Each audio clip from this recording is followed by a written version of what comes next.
Mad max একটা epic film. আমরা জানি যে ছোটোবেলা থেকে আমরা ম্যাড ম্যাক্স দেখে আসছি। এটা হবে পঞ্চম পর্ব।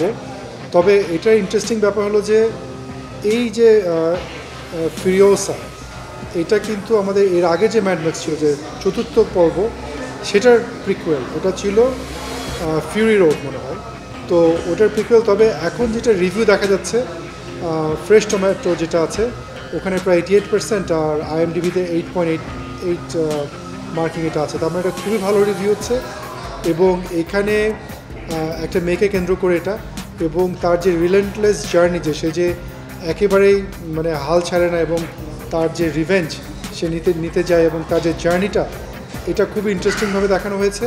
আর এখানে আরেকটা বিষয় আছে যে ক্রিস হেমসওয়ার্থকে আমরা দেখেছি থর এবং বিভিন্ন ক্যারেক্টারে, তো এখানে আবার তাকে ভিন্ন একটা রূপে দেখা যায়। তো সব মিলায় সবার খুব আগ্রহ আছে ছবিটাতে। এবং ম্যাড ম্যাক্সের যে মানে এপিক জার্নিগুলো, তারপরে ওয়েস্টল্যান্ডে বিভিন্ন গাড়ি নিয়ে, বিভিন্ন মোটর যান নিয়ে যেগুলো তাদের জার্নি, এইসব জিনিস এখানে উঠে আসবে। তো সবাই দেখে যে প্রতিটা পর্বে কোনটা থেকে ভালো করে।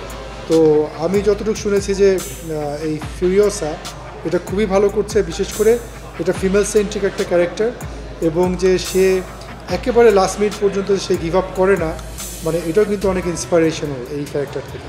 তবে আমি জানি না আমাদের টাইমিংটা ঠিক নাকি, কারণ অনেকের শুনলাম যে ছেলেমেয়েদের পরীক্ষা চলছে এখন। কারণ আমাদের টার্গেট গ্রুপটাই হচ্ছে যে 12 বছর থেকে 30 বছর বয়সের। তবে আমি চাইবো যে সবাই আসুক ছবিটা দেখতে। মানে ম্যাড ম্যাক্স একটা এপিক ফিল্ম, এবং খুবই এনজয়েবল একটা ফিল্ম। আমরা তো মুভি দেখি, এটা একটা মানে সোশ্যাল ইভেন্টের মতো, সবাই মিলে একসাথে একটা জায়গায় যেয়ে একটা জিনিস এনজয় করার মতো একটা বিষয়। তো আমি চাইবো যে সবাই পরিবার নিয়ে এসে ছবিটা দেখুক, এনজয় করুক।